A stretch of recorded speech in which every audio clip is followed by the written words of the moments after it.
That is going to do it for us. We'll be back tomorrow morning at 9:30 Eastern. Right now, Colin Cowherd has an exclusive interview with Saints quarterback Drew Brees. The Herd starts now. I'll be back tomorrow, Skip, to beat you down.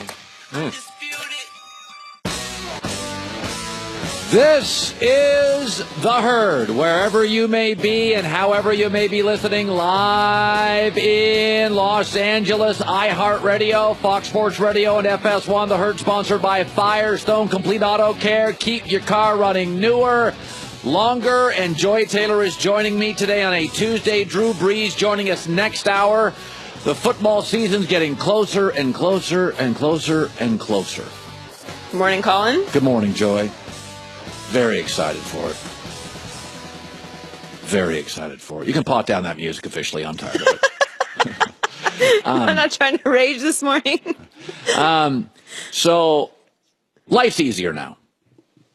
If you embrace technology, life's easier. All technology is created to make our lives easier. That's what it's created for. Take my wife.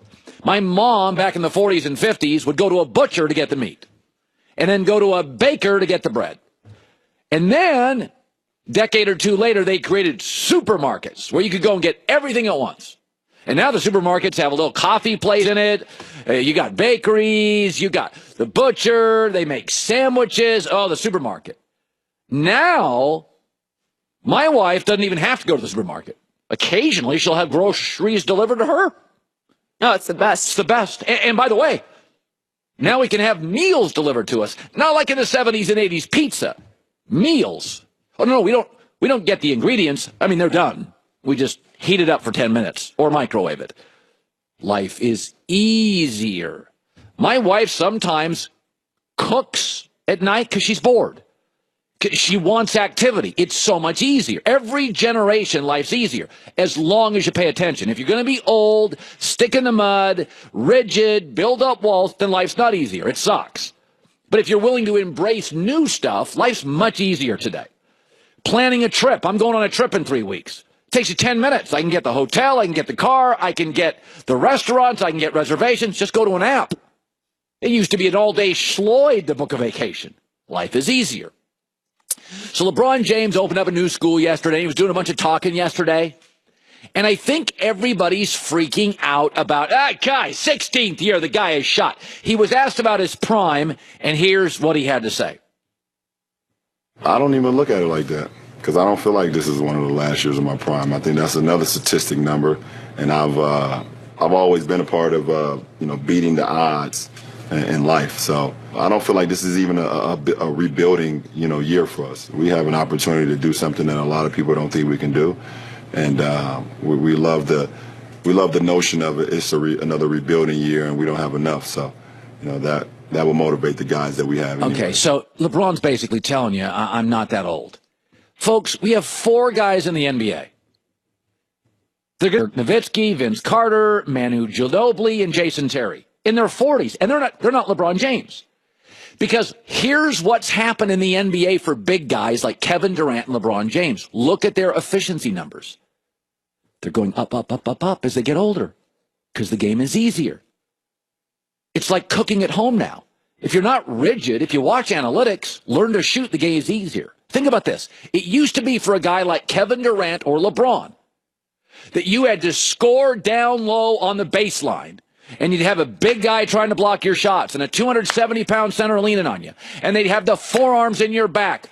And you'd score. And then you had to go all the way back down the court. 97 feet, and you had to defend the basket. You had to defend the guy that you scored on. And he would lean on you. And he would bang on you. And he would... It's not a baseline-to-baseline league because of analytics. There is no reason to have centers on the floor if they can't shoot. There's no reason to have a tough guy on the floor if he can't shoot. Out. I don't have to go low to score and take a beating. I don't have to go on the defensive end and defend at the other baseline. It's no longer a baseline-to-baseline league for big guys. It's a shoot at the perimeter and defend on the perimeter league. How many steps, how much weight do you take off your shoulders per possession? Look at LeBron last year. Games played, career high. Assists, career high. Rebounds, career high. Triple-doubles, career high. without the beating. It's not a 97 to 97 league. It's a 37 feet to 37 feet league. You score outside and you defend outside. So every generation, if you embrace analytics, it's an easier life. Booking a trip, making dinner. As Joy said, it used to be you had to go to a butcher, then a baker, then the supermarket. Now, it comes to you. Meals now come to you. And for my daughter, it'll be easier than it is for my wife. There'll be some spaceship that'll drop it right into your kitchen. I don't know what'll happen, but it'll be something like that. Look at Kevin Durant's career. Look at his efficiency numbers every year. Field goal, 3-point, effective, plus minus. It's all going up, up, up. So when people say, oh, LeBron James, he is 33. Let me signing Khalil Mack. Khalil Mack's the best pass rusher in football, arguably. John Gruden said yesterday, our defense wasn't good last year, even with Khalil Mack. Aaron Donald's the best defensive player in the National Football League. Rams have given extensions to wide receivers, a massive contract to a running back and corners. Aaron Donald can't get a contract. By the way, Earl Thomas in Seattle, redepletion percentage, threw for 470 yards and a passer rating over 110. Tom Brady ate him alive, and so did Jimmy Garoppolo. The Jags did beat up on Jacoby Brissett and Tom Savage and Tyrod Taylor and Andy Dalton and TJ Yates and Deshaun Kaiser. There were a lot of injuries last year. So the Jags defense looked really good against bad quarterbacks and replacement quarterbacks. But they were such a good defense, we gave them a name, Saxonville. Garoppolo, Big Ben in the playoffs, and Tom Brady ate them for lunch. By the way, the best quarterback in their division that was healthy last year, Marcus Mariota, went 2-0 against them and ate him up one of the games. Saxonville. No, we had a lot of injuries last year. There was a lot of garbage quarterback play, especially Thanksgiving on, and the Jags ate it up. But Garoppolo, Roethlisberger, Big Ben, Breeze, Nick Foles didn't have any problem with the Jags, didn't have any problem with the Vikings. By the way, in the Super Bowl last year, New England and Philadelphia had top 5 defenses, each with 2 weeks to prepare for one another. They combined for 800 yards passing, 74 points. There was 1 sack and one combined punt. And the completion percentage on third down was over 60%. And the Eagles have a great defense, and New England's scoring defense was top 5 in the league. Nobody could stop anybody. Saxonville couldn't stop the good quarterbacks. Minnesota's great defense got carved up in the playoffs, and the Super Bowl was a video game between 2 top 5 defenses with excellent coaching staffs that had 2 weeks to prepare. Analytics have become the enemy of defense. J.J. Watt, pay him what you want. Texans aren't any better with him than without him. But when Deshaun Watson arrived, oh my God, Houston could win the Super Bowl. Remember, 1998, 2 quarterbacks threw for over 4,000 yards. In the last 2 years, it's happened 21 times with a handful of different quarterbacks.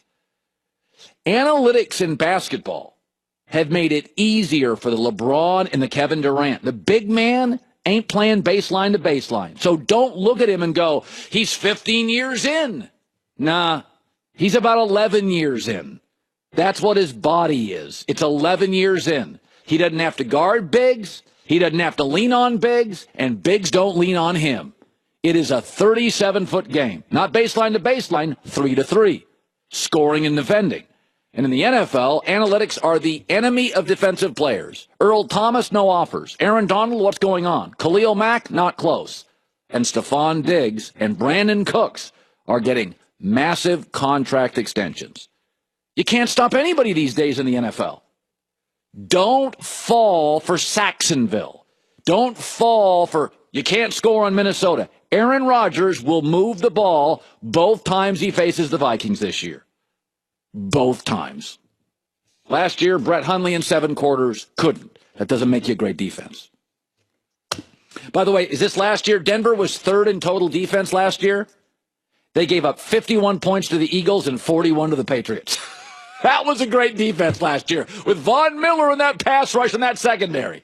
Denver, 51 to the Eagles, 41 to the Patriots. You know why I love analytics too? because they take out the dumb guy argument.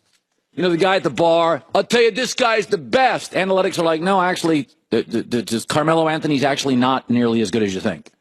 The drunk guy in the bar was always irritating. Now you can just go to your phone and go, no, actually, Carmelo is not a good basketball player because the analytics tell you he's not. It takes out dumb guy thinking. All you have to do, all I have to do is just embrace him.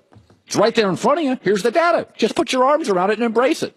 Life's much easier for my wife than it was for my mom, and it'll be even easier for my sister. Coming up next, it's the summer. Anybody this summer going on a boat? Have you gone on a boat this summer? I have not yet this summer, no. Okay, I got kids. So I take my kids out in the